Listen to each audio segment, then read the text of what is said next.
One of the worst feelings in fantasy football is when you are stuck holding the bag on a player who loses a lot of value in the offseason. Sometimes it's really unpredictable.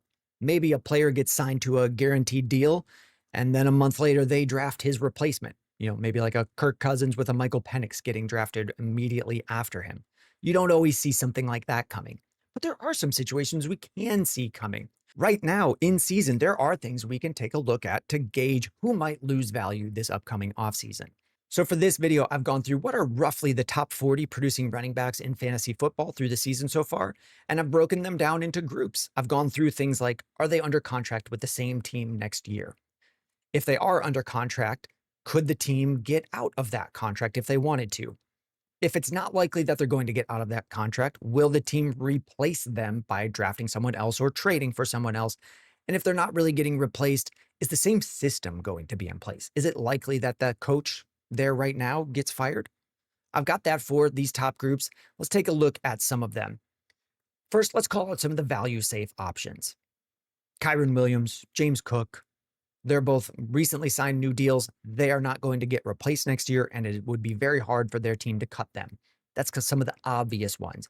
It's not likely that their coaches are gone. Same thing with Gibbs and Bijan. This doesn't just have to be young guys, though. Derrick Henry is likely on the Ravens next year. They could get out, but it wouldn't be easy for them, and he's still producing. He's likely with the Ravens. It's likely still the same type of offensive system. Derrick Henry is not going to lose a ton of value this offseason. So it's not just young guys. You could also maybe look at Saquon Barkley. He is probably on the Eagles again next year. These are players that you might want to target right now to park your value at running back if you're contending. For players that we're not so sure about, let's pivot.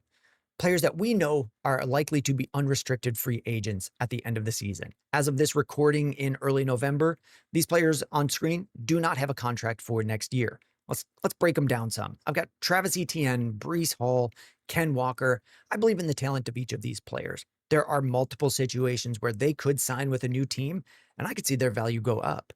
If Ken Walker signed with the Chiefs and they let Pacheco leave, they let Kareem Hunt leave, I could see him gaining value this offseason. Same thing with Breece Hall, Travis Etienne. It's all just kind of based on where they go. And a lot of these guys are already kind of a little bit down on value based on the current situation they're in, and they could be value risers. Here are some that I don't feel so great about, like Javonte Williams. He has been great this year, but it's possible Dallas doesn't re-sign him. Like Rico Dowdle has been great for the Panthers. He was just on the Cowboys and they let him leave. And when he signed his deal in Carolina, he was behind Chuba Hubbard. This past offseason, you could have gotten Javonte Williams for a third because Dallas drafted Jaden Blue. Now, we know now that it's Javonte Williams, but in the offseason for these players, we didn't know. We thought it was Chuba Hubbard. We thought it could be Jaden Blue. We thought that Dallas might just not be able to run the ball. These players were very cheap in the offseason. Same thing with J.K. Dobbins. He's on his second one-year deal with the team because teams are worried he can't stay healthy. Fantasy managers are worried he can't stay healthy. And when he did sign with Denver, they had already drafted RJ Harvey. You could have gotten Dobbins for very cheap or even on waivers in some dynasty leagues. So these are players that are now going back into the market. They will probably have higher value than last year, but I would expect them all to take a value hit unless they are re-signed with their current teams. Now, with these players, I am not saying sell them low or down tier from them or sell them just straight into picks, but you can make moves. We've called out some players. You could do some trades to pivot to have producing running backs right now for a contending team that will likely hold their value in the offseason. You may have to move other things to rearrange it that way. But if I could get out of this year without holding Javonte Williams going into the offseason, I would be happy to. Now, I've got some players here that are likely to be cut by their team.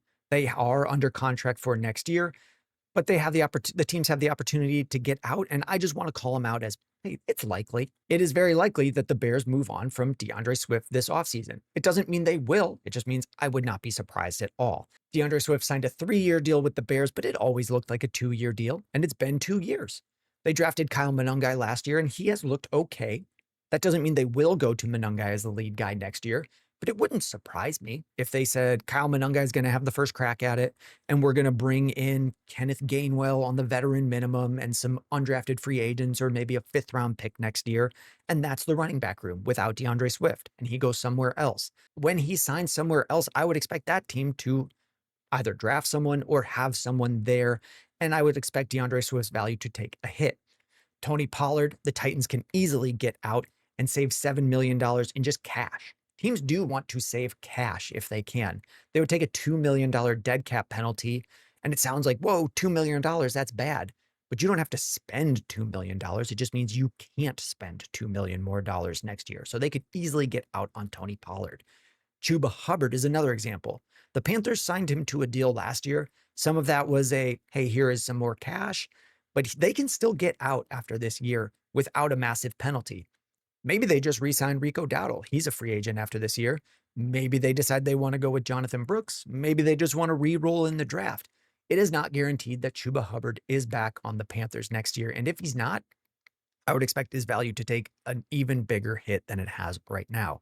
Let's move to Alvin Kamara, someone that is kind of hard to cut, but it's also very likely that the Saints could move on, or maybe they just decide that they're going to keep him in a limited role because they don't save any money from cutting him, but draft a replacement player, and he would take a big value hit this offseason. I want to call out a couple players that are hard to cut and both unlikely that they get cut, but it is possible. The first one, very unlikely. Jonathan Taylor, if he had not performed as well as he had this year, he likely could have been cut. He is on a big deal, and if he hadn't been living up to it, it would not surprise me if the Colts moved on. There's definitely a reality where things had gone differently this year, and the Colts just moved on from Jonathan Taylor. I expect him to be on the team next year, though. Let's talk about Ramondre Stevenson for the Patriots. We kind of, as a fantasy collective, want the Patriots to move on from him because we want them to use Travion Henderson, but it's hard for them to get out and save any money next year. He is likely on this team, possibly still hurting Travion Henderson. But if you have him and you've been using him in a dynasty league, he might just lose value because Travion takes on a bigger role. If I could get out on Ramondre just for a pick, I probably would right now. Jaylen Warren's a slightly different situation. He's shown that he's worth paying, and the deal that he's under next year, I expect him to be there. But it's also likely that the Steelers keep Jaylen Warren and just pivot to Caleb Johnson in the offseason. Now, I understand I was high on Caleb Johnson this year, and they haven't used him at all. That doesn't mean they won't. Trey Benson was going to be used when James Conner got hurt after not really being used in his rookie season. Earlier this season, Trey Benson had a role with the Cardinals after having almost no role last year. We could see a very similar situation where Jaylen Warren, although he's under contract next year and is probably on the Steelers, just loses value because Caleb Johnson takes on a bigger role. I want to call out a couple other players that could just disappear in value entirely in Jordan Mason and David Montgomery. They're both under contract, but the teams could get out on them, and I don't know that they would be re-signed into big roles in this offseason. Let's talk about a couple other players that it would shock me if they weren't on their team, but it would not shock me if they lost value this offseason. Devon Achane is on his rookie deal, but a lot of this team is built around Achane's speed and Mike McDaniels' rushing offense that utilizes that. It is likely that Mike McDaniels is not the head coach of the Dolphins next year. If I could get out on Achane right now and just pivot that value into a different running back who seems more value insulated and still produces, I could do that this year. And then Chase Brown. It would not surprise me if Zach Taylor was released by the Bengals.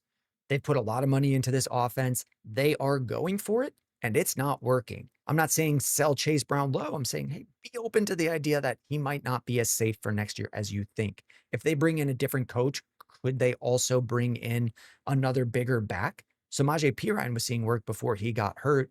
I don't know that Chase Brown holds his value through the offseason because there will be a lot of unknowns. Now, here are some players that seem really safe because they're young and on rookie contracts, but they might just take a massive value plummet this offseason.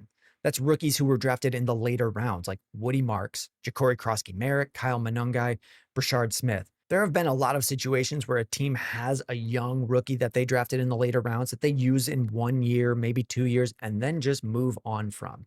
We brought up an earlier one before, like Tyrone Tracy, who is only now getting usage because of the injury to Cam Scatabo.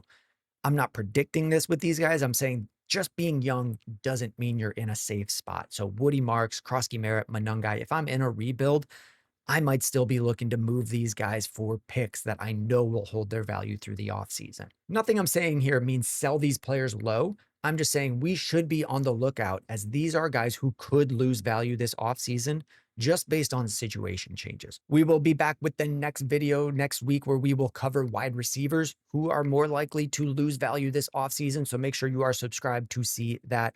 Thank you very much.